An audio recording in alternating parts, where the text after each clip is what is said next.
Terry Collins, longtime manager of the Mets. You managed the most games in Mets history, right? I did. Yeah, I did. You, and then I think outside of Ed Kranepool, who's played the most games in Mets history, Wright and Reyes right there. What's that like to know that when you look at a franchise, obviously you manage for the Astros and the Angels as well, but you're the leading manager as far as games go. You went to a World Series, you managed an All-Star game. You accomplished a lot for this franchise. Well, you got to get lucky, and I got lucky. I had a great relationship with Sandy Alderson, and so, when I first came on in 2011, I knew that there were going to be changes. We were going to make some moves and try to build it up. And, I remember one of the reporters came to me, like the first week on the job, and he said, you're only going to be here until you're good, and then they're going to find somebody else. And I said, well, as long, the jobs are hard to get, so You'll take I'll take it however long I can be here. And you saw it through. You saw it through the lean years. You took the job, and you were rewarded by getting to the World Series. And you did so, obviously, with David Wright. And there were up and downs with Wright, and, coming and going with Reyes, and obviously all that stuff to talk about, Wright contracts. There's a lot to get into. Because for me, TC, David Wright is just a different human being. Now, I know him a little bit. You managed him for years. You've been a long-time big leaguer, whether it be in the minor leagues, working your way up, managing different teams. Where does David Wright rank to you as far as the combination of total package players, what you'd want on your ball club? Well, I've had some great ones. I mean, I think I've managed 5 Hall of Famers. So, but I will tell you, if he doesn't get hurt, would have been the 6th Hall of Famer because his numbers were unbelievable. And to do it in this city, in this environment, but to be who he is. Sal, there are guys you want to meet in your life where they just treat you with respect, and this guy does it. He treats the biggest star to the rawest rookie as first class. Yeah, and like, the story you read where he picked up Josh Satin and took him back into the city, drove him back, and that's just David. This guy was a teammate. David didn't know the guy, but you know what? He was a teammate, and David treated him with tremendous respect, and that's what he did. His respect for the game itself, the way he played it, the way he prepared for it, his respect for the fans. I mean, there were times I actually had to spend a little time with talking to some of the people in the community relations department at Citi Field, because everybody that came to Citi Field wanted to meet David Wright, and there were some certain guys, certain fans who bought big tickets or a package, and they said, "Hey, can we meet David Wright?" And they would come down, and David would take 5 minutes out of his preparation for a game, which was going to start in 15 minutes, to come out and say hi to these people. And that's who he is as a person. And he's probably for me, the best professional that I've ever been around. I mean, and that's saying something with all the guys that you've been around. Now, he was here before you, and he established himself as a premier player, a top player, during the good with the franchise, obviously in the lean years, and as you guys are trying to build it back up. Does a player like that, or him specifically, make it easier for you when you come in? Because sometimes you could be, hey, I don't know these personalities in the clubhouse. He's the star. If he doesn't like me, maybe I could be on the outs. What was it like coming into a team that was already established pretty much as David Wright's ball club? Yeah, it's pretty funny. When I got hired by Omar Minaya to be the field coordinator, I came down to Port St. Lucie. I was living in Virginia. I drove down to Port St. Lucie because we were going to open the camp up. And I went and had dinner like the first night I was down there, and sure enough, this guy comes over and sits down, and I knew who he was, but I didn't know him. Because I had been in Japan and done some other things for a long time when he first got to the big leagues. And he came down and spent 30 minutes when he was there with his friends having dinner, and yet he came over and spent 30 minutes with me talking about some stuff. And I'm going to run the minor leagues. I may not have any part to do with this guy, and yet he had the class and to come over and say, "Hey, glad to have you here. Anything I can do to help you out, let me know." You always want those kind of stars, to come down to minor league camp at some time and talk to the players. Talk to your minor league players about, how to become a big leaguer and how to act on the field. And he was always up for that. And those kind of things, you never forget. And then when you're around him and you see how he really is, that this is it. That's who he is. And, I go back, Sal, of all the great things I saw him do, and I've told the story, and I've told you many times, the day he came back after being hurt and being out for 2 months, he walked in my office, and we were playing good in 2015, really good, and said, "Glad to be back. Don't worry about me." Now, he's the captain. He said, "Don't worry about me. I'm just here to help. You don't have to. Don't worry about you. If you don't want to play me, don't play me. I'm okay with that because you guys are really playing good." Who says that? I mean, this guy's a star in the big leagues. Who would say that? This guy did, because he put the team first totally all the time. And then you put him in there. It gives me goosebumps thinking about this, even though we've talked about this many times. You put him in there, and he hits that freaking bomb right out of the gate. And I remember, I think it was Dan Murphy who was sitting close to me on the bench. He looked at me and he said, "Of course he's going to hit a home run. Of course it's Captain America. Of course he's going to hit a home run." And that's what he meant to the guys. You know, anything that would happen that he did exceptional, that was who he was. When I think about David Wright, especially after watching The Right Way and all those things and the different moments, and you were there for the majority of those great moments with him, I don't think, TC, that there's, outside of Tom Seaver, who was the franchise, I don't think there's a greater Met than David Wright. You know the franchise as well as anybody. Where do you think he would rank in Mets lore, next to Tom Seaver? Well, I will tell you, if Tom Seaver obviously was tremendous. If David doesn't get hurt, he's right a close second to the best player that Mets has ever had. And I know that I know Pete, he's going to break the home run record and all the other stuff, and that's going to be great. I hope he's a Met for his whole career. But this guy, again, just because of the way he approached the game, the way he approached the media, the fans, off the field stuff, he's got to be, for me, one of the, maybe outside of Tom, the best Met ever. BT and Sal in studio here with Terry Collins. BT on vacation. TC sitting in right now for another few minutes here talking David Wright.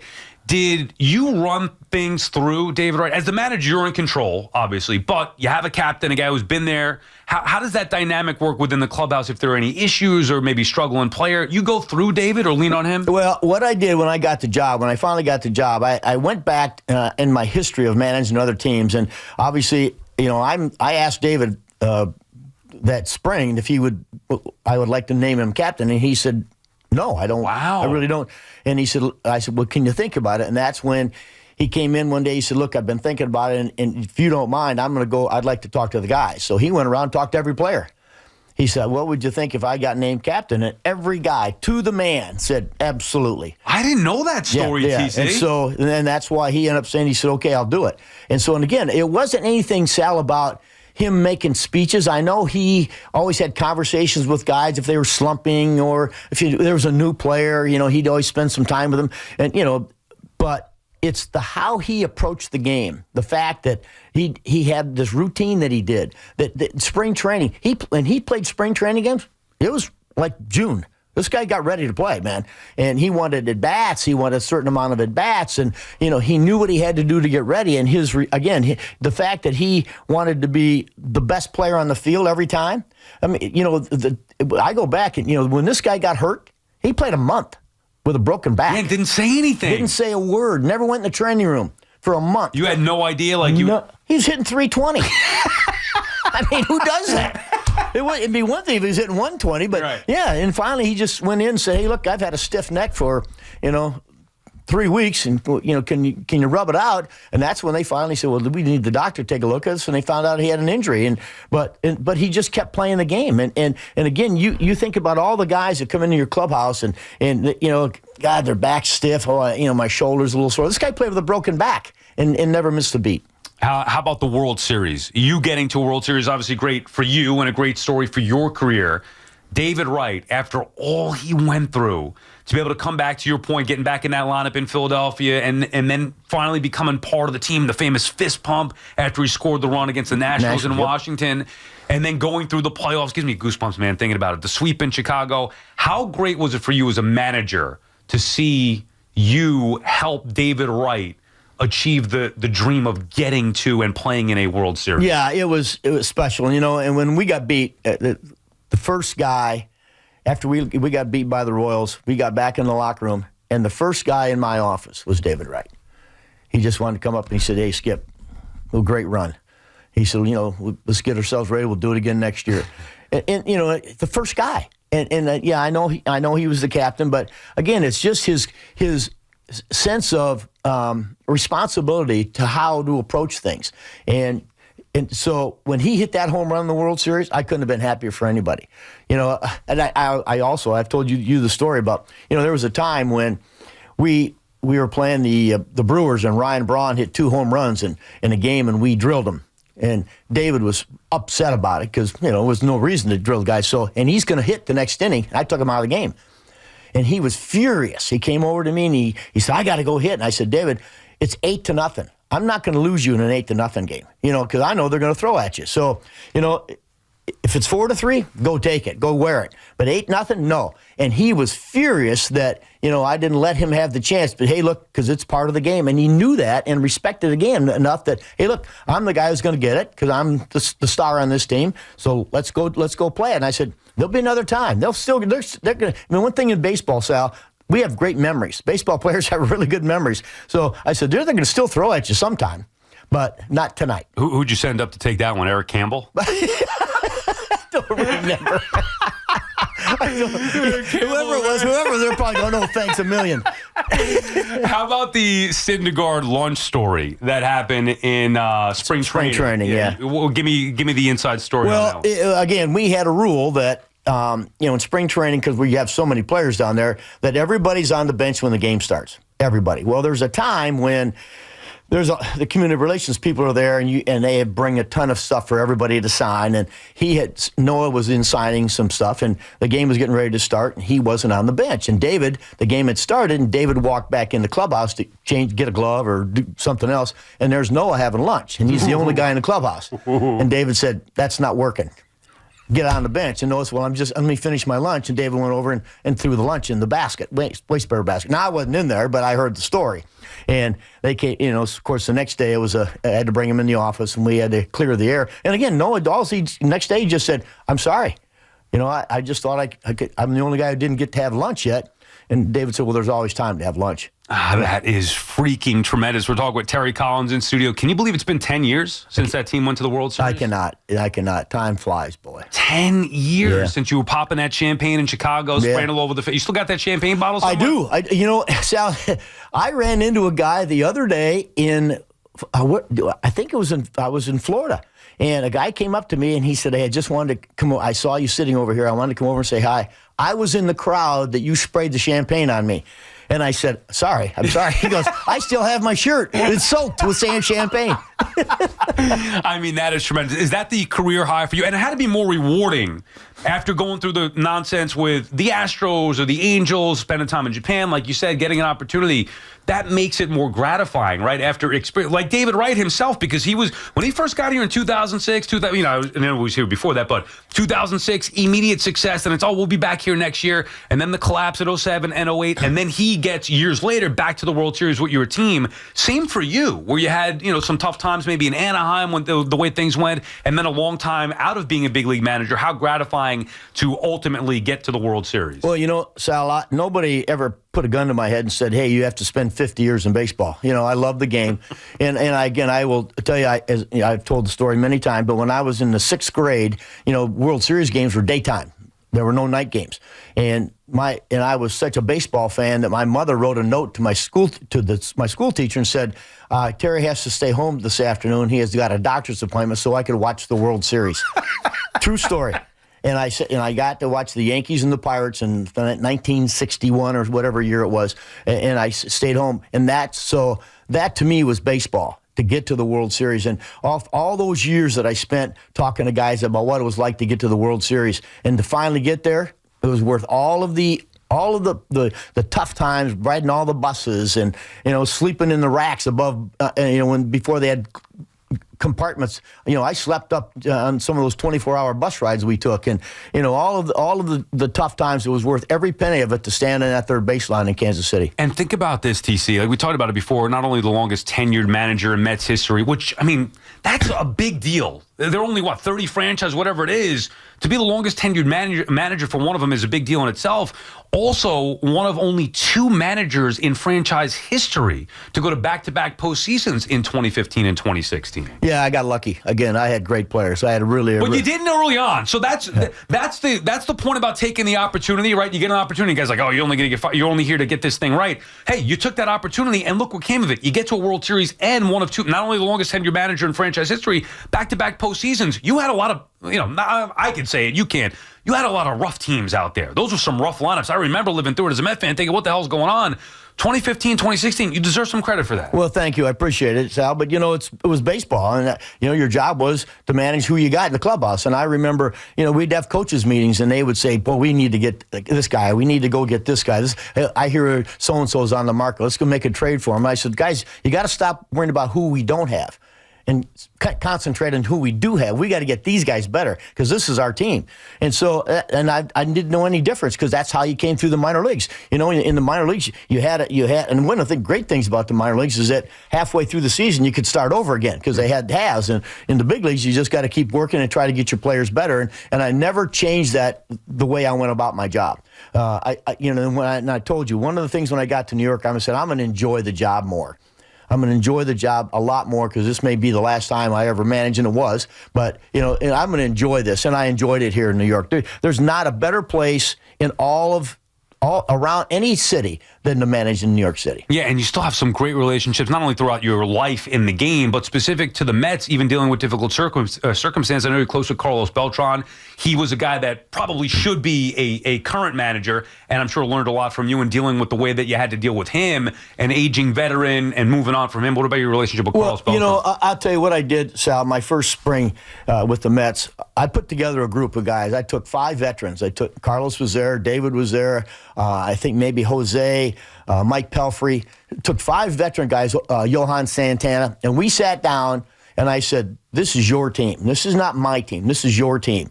So let's put down what we want from out of this team. So they made the rules. They made the curfews. They made the dress codes. They made times they needed to be at the ballpark. I didn't have to worry about that stuff because they policed it. And it was the best thing I ever did. And again, you got guys like Carlos Beltran and those guys. I mean, their respect for the sport and how they went about things. And if you were late to the ballpark, I didn't have to worry about it. They took care of it.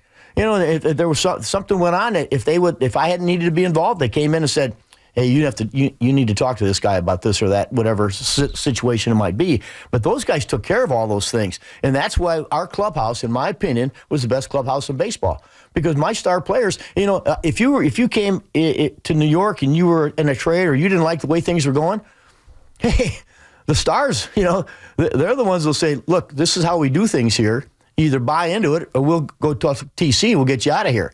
And and I go back to I go back to listen to how Bobby Cox ran the Braves. Hey, here's how we do things here. You don't like it? Go someplace else. In St. Louis, the Cardinals with Tony La Russa, same thing. Here's the rules we set down here, and this is how we're going to do it. And if you don't want to be here, that's fine. We'll get somebody else. And I think when the players realize that there's a formula that's working, and we didn't worry about who we didn't have. We had the guys who were in there had to go out. And I remember a lot of times we'd have meetings about hey, look, you just got to pass the baton here. Quit trying to beat everything done. We're all in this together, and I think that really saved and gave me a chance to stay here for a long time. And David, obviously a huge part of that. Have you ran into David yet? I know you got plenty of events. What's the schedule like this week leading up to Saturday? A lot. I got a lot to do. Thursday and Friday I'm going to see David, and we got different events we got to do together, but it's just going to be really fun to be around all the guys. I know you guys like Jay Bruce is coming in, and and even some of the guys David invited himself. There's a bunch of guys going to come in again to honor him, and he deserves every guy that steps into the room on Saturday. It's all because of their respect for him. That's got to be the best part of this whole thing, right? The camaraderie and seeing all the guys that you went to battle with night in, night out, and reliving those memories 10 years ago, or even before that or after that, seeing all the guys once again this week. Yeah, I mean, I remember we got Jose back in the trade. I was in the clubhouse when the day we had made the trade, and he was coming in the next day, and I was actually talking to David when he walks through the door, and those two guys together. He walked in, and that smile is electric, And David said, man, you're looking pretty good for a 37-year-old. And Jose took his shirt off. Of course, he's ripped. He looks great. He goes, does this look like a 37-year-old? Looking forward to having those two guys together with you on SNY on Friday. TC, I know you get a busy schedule. I really appreciate you taking the time to come in today and talk about David Wright. Thank you very much. Ben, my pleasure, Sal. And Thanks. By the way, Soto's an all-star, is he not? Without a question. I mean, come on, these Yankee fans, get over it. Well, again, I thought what I saw the other day with an article in the paper that said, the all-star game is about the best players in the game being there. If he's not one of the best players in the game, we need to stop the game. That's why I've been calling it the almost all-star game. Wasn't quite right. all the stars. All right, thank you, TC. BT and Sal on the Fan, BT on vacation. We'll get back to your calls when we come back, 888-808-1019. This guy's calling up and telling me Juan Soto's not an all-star. He said he wants to call somebody else, but I aggravated him because I said, I'm not watching the game. No Soto, no Sal. I boycotted last night. I didn't watch it either. That wasn't because I wasn't any soda on the game. I watched the first part of it, but the extra inning stuff. I mean, did you read or hear about the swing off that they now implement? I saw the replay this morning. Yeah. Your thoughts on this? Sal, I want to play the game. I want to play the game the way it's supposed to be played. Years ago, at the All-Star games, you had to have like 11 or 12 innings worth of pitching. So the fans could, if there was a tie game, you'd at least be able to play 12 innings. And now, but, it was exciting, and everybody got geeked up for it. So. Yeah, but even with that, now you managed the All-Star game in 2016 after getting the World Series in 2015. Right. And Boone was talking about it last night, and I don't know if it's changed in the 10 years. But they had, first of all, it was predetermined who they were going to put in this swing off. I know you didn't have that in 2015 or 2016. But guys make plans, I guess, to bolt. So you had it scripted to, hey, I'm going to get this guy 2 at-bats or get this guy in so they could get out of here and go on there. Well, you got to remember now, when I did the All-Star game in 2016, the game meant something. Still home field? Home field advantage. And so the fans voted, at that year, the fans voted 7 Cubs on the team. So I played them, I got them, tried to get them 2 at-bats, and then I got the other guys in who the players voted as... Did you pick the reserves as the All-Star manager? You picked the reserves yourself? You don't have to put those on. No. Some of them, yes. You called around because there are some guys, Sal, that, it's an honor, but, some of those guys want a day off. Right. And there are guys who go to the All-Star game and tell them, hey, look, I don't want to pitch or I don't want to play. I'm here, I'm honored about being here, but I need to rest. So I just think it's a great game. It's a tremendous honor. But there are guys sometimes who, hey, look, I'm tired this time. Was it fun for you, or more of a pain in the neck trying to get everybody in or make everybody happy? Yeah, when I did it, it was really a pain. It was really, really hard. I spent 2 weeks calling every manager about guys that they thought should be on their on the team, and then you'd find out, hey, I called a couple managers and they say, look, I know my guys there, but don't let him throw more than 25 pitches, and so you're trying to script the game itself, and it gets to be hard. I mean, it gets to be really, really hard because you want to. I took Bartolo Colon from my team, and I said, Bartolo, if this goes extra innings, you're in. Because he can, I know he can go 9 innings. So, how many can he give you today? You think? Skip? Yeah, I know he's going to pitch for me on September 13th, and the game's only 3 innings. He can throw all 3 if he wanted to. That's right. That's going to be out at Citi Field September 13th, Mets alumni game. You're managing the Citi Field team. Citi Field team. Yeah. Versus who are you going against? Bobby V? Bobby V and Willie? And Willie, and then it's going to be Jerry Manuel and I on the Citi Field team. Jerry made the cut. My guys can still play, half of my players. I know. I was talking to actually some of the older guys, Piazza and Franco. They're worried about that, thinking, oh, man, we got to go against Daniel Murphy. It looks like he can get in a big league game right now and go nuts. I know it. I mean, you got Tejada who's probably still playing someplace, and, you got a lot of other guys that, and I've got 3 or 4 pitchers that, of course, I just lost Syndergaard, but other than that, I got some guys who could probably still pitch. He might be back before you know it. He might be. He's signed up with the White Sox, right? Is it a minor league deal or is it in the major? Minor league deal, I think. Okay, I know. All right, so we'll take a quick break here. We'll come back and reset. You're in, obviously, town because of David Wright. I know it's going to be a big deal all week. You're the first guest that we have in here. We have some special guests lined up the rest of this week as well as David. You and I are going to be doing the show together with David and Jose on Friday, Baseball Night in New York, so it's a big week. I'm curious to get your plans, like in town. You just got in last night. I know you're taking some time out of your schedule here. I'm sorry to interrupt. It's all right. But it's for the captain. It's not necessarily correct. That's it's correct. for the captain. And you. Yeah. And you. That's it. And by the way, we did talk about this. I saw you out at Citi Field for the Met-Yankee game, Subway Series. You mentioned you're managing that alumni game. If you need a bat boy, I'm your guy. I'll get a uniform. Hey, I'll go shag flies. I'll get a bat, whatever you need, TC. I'm your guy. Okay. Always wanted to play for you. All right, BT and Sal on the fan. BT off. Terry Collins in studio. We'll take a quick break. Come back, get TC's thoughts on David Wright. Obviously, plenty of memories to discuss. We'll do so when we come back.